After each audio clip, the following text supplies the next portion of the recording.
Hello बच्चों, आपका स्वागत है हमारे यूट्यूब चैनल पर। आज हम आपके लिए दिल्ली पुलिस AWO TPO 2026 16 जनवरी की फर्स्ट शिफ्ट के क्वेश्चन का एनालाइज लेकर आए हैं। आइए समझते हैं इसमें इस टाइप के प्रश्न है। सल्फ्यूरिक अम्ल में जिनकी अभिक्रिया से क्या प्राप्त होता है? द ब्लाइंड रिलेटिव नामक पुस्तक के लेखक कौन है? ईमेल और HTTPS आधारित इंटरनेट से संबंधित क्वेश्चन।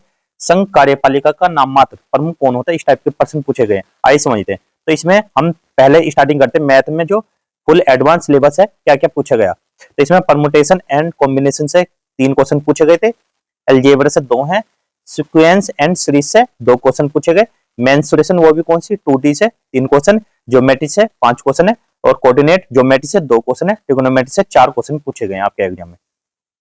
और रीजनिंग में कौन कौन से क्वेश्चन है? टॉपिक वाइज है यहाँ पर। वेन डायग्राम से 2 क्वेश्चन पूछे गए, स्टेटमेंट कंक्लूजन से 2 क्वेश्चन है, सिटिंग अरेंजमेंट से 2 क्वेश्चन पूछे गए हैं। और साइंस से यहाँ पर बेसिक है, यहाँ पर इक्वेशन और मोशन से यहाँ पर क्या है 3 क्वेश्चन पूछे गए हैं। जो गति की समीकरण होती है उनसे 3 क्वेश्चन है, बल से 2 क्वेश्चन पूछे गए, एलिमेंट्स या तत्व से 3 क्वेश्चन पूछे गए कि इसका परमाणु भार या परमाणु क्रमांक क्या है, इस टाइप के। और हीट या उष्मा से 3 क्वेश्चन है। लॉ ऑफ मोशन, इसका मतलब क्या, गति के नियम से भी 2 क्वेश्चन पूछे गए, ओम के नियम से भी 2 क्वेश्चन पूछे गए हैं। इससे अगला प्रश्न है यहाँ पर कंप्यूटर से मॉडरेट है और ईमेल से 2 क्वेश्चन पूछे गए, इंटरनेट से 2 क्वेश्चन, एक्सेल से 3, वर्ड से यहाँ पर 3 क्वेश्चन पूछे गए। तो सबसे पहले हम स्टार्टिंग करते हैं पहला प्रश्न से। तो सभी बच्चे कमेंट करते हुए चलना। तो यहाँ पर पहला प्रश्न आपके सामने आ चुका है, सल्फ्यूरिक अम्ल में जिंक की अभिक्रिया से क्या बनता है? तो सभी बच्चे कमेंट करते रहना। तो ऑप्शन नंबर यहाँ पर क्या है? ऑप्शन नंबर बी बिल्कुल राइट आंसर है। जिंक सल्फेट और हाइड्रोजन गैस प्राप्त होती है। यहाँ पर वो कैसे प्राप्त होती है इसके बारे में बताते हैं, आइए समझते हैं। जब जिंक धातु Zn को पतले सल्फ्यूरिक अम्ल H2SO4 में डाला जाता है तो जिंक अम्ल से अभिक्रिया करके जिंक सल्फेट ZnSO4 बनाता है और साथ में हाइड्रोजन गैस H2O निकलती है। कैसे यहाँ पर समझना, देखो सबसे पहले हम क्या लेंगे, H2SO4 और प्लस Zn। अब जैसे इन दोनों की रिएक्शन करते हैं हम तो क्या प्राप्त होगा, ये Zn किसके साथ चल जाएगा, SO4 के, ZnSO4, ठीक है। और क्या बचा यहाँ पर H2 प्लस H2, यहाँ पर ये वाली गैस अलग से निकल जाएगी, ठीक। इस तरीके से। इससे अगला प्रश्न जो आपके एग्जाम में पूछा गया, राज्य में कार्यपालिका का नाममात्र प्रमुख कौन होता है? तो यहाँ पर 4 ऑप्शन है, कौन होता है? ऑप्शन नंबर सी बिल्कुल राइट आंसर है, राज्यपाल होता है।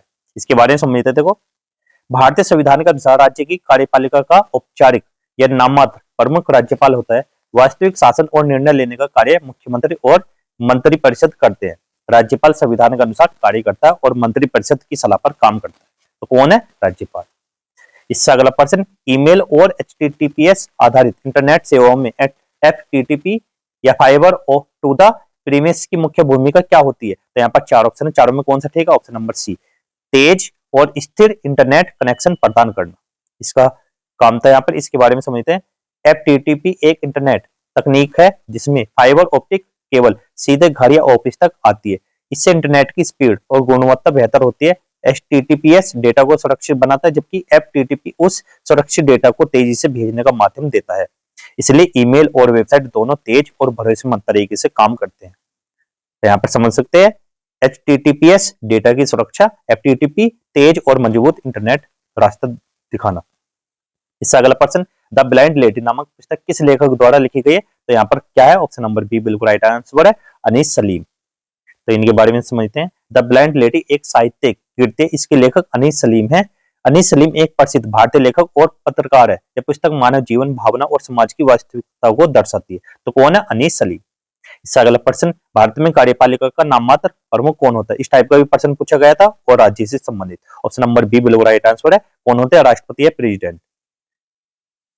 भारतीय संविधान के अनुसार राष्ट्रपति देश की कार्यपालिका का नाममात्र प्रमुख होता है। वास्तविक सत्ता और प्रशासनिक कार्य प्रधानमंत्री और मंत्रिपरिषद के पास होते हैं। राष्ट्रपति अधिकतर कार्य मंत्रिपरिषद की सलाह पर करता है। तो किसकी सलाह पर करते हैं? राष्ट्रपति। इससे अगला प्रश्न, ऊष्मा, गति और तापमान के SI मात्रक क्या है? तो यहाँ पर कौन सा ऑप्शन है? ऑप्शन नंबर बी बिल्कुल राइट आंसर है। तो इसके बारे में समझते हैं। देखो ऊष्मा का SI मात्रक क्या? जूल। गति का SI मात्रक मीटर पर सेकंड। तापमान का SI मात्रक केल्विन। ये तीनों भौतिक राशियां विज्ञान में मानक SI पद्धति के अनुसार मापी जाती हैं। इससे अगला प्रश्न, 1991 की आर्थिक नीतियां मुख्य रूप से किस सिद्धांत पर आधारित थी? तो कौन से सिद्धांत पर आधारित थी? ऑप्शन नंबर सी, उदारीकरण, निजीकरण और वैश्वीकरण पर आधारित थी। भारत में 1991 की आर्थिक नीति आर्थिक संकट के समय लागू की गई थी। इसका उद्देश्य भारतीय अर्थव्यवस्था को मजबूत और प्रतिस्पर्धी बनाना था। यह नीति 3 मुख्य स्तंभों पर आधारित थी। कौन-कौन से? उदारीकरण, सरकारी नियंत्रण कम करना, निजीकरण, निजी क्षेत्र की भूमिका बढ़ाना, वैश्वीकरण, विदेशी निवेश और व्यापार को बढ़ावा देना। और इस नीति के समय वित्त मंत्री कौन थे? डॉक्टर मनमोहन सिंह थे। और ये भी पूछा गया सरलीकरण शब्द का अंग्रेजी शब्द क्या है? ये होता है ऑप्शन नंबर बी, सिंप्लीफिकेशन। इससे अगला प्रश्न है हमारा, भारत में पहली खेल लीग फुटबॉल लीग की शुरुआत किस राज्य में हुई थी? ये हुई थी ऑप्शन नंबर बी, पश्चिम बंगाल में हुई थी। और इसकी राजधानी क्या? पश्चिम बंगाल की। सभी बच्चे कमेंट करके आंसर देना। भारत की पहली खेल लीग के रूप में कलकत्ता फुटबॉल लीग की शुरुआत हुई थी। यह लीग 1898 ईस्वी में शुरू की गई थी। उस समय कोलकाता तत्कालीन कलकत्ता खेल गतिविधियों का प्रमुख केंद्र था, इसलिए भारत में पहली लीग की शुरुआत पश्चिम बंगाल राज्य में मानी जाती है। और आज की वीडियो को यहीं पे समाप्त करते हैं। वीडियो अच्छी लगी तो वीडियो को लाइक करना, चैनल को सब्सक्राइब करना। मिलता है अगली वीडियो में, तब तक के लिए गुड बाय, जय हिंद, जय भारत।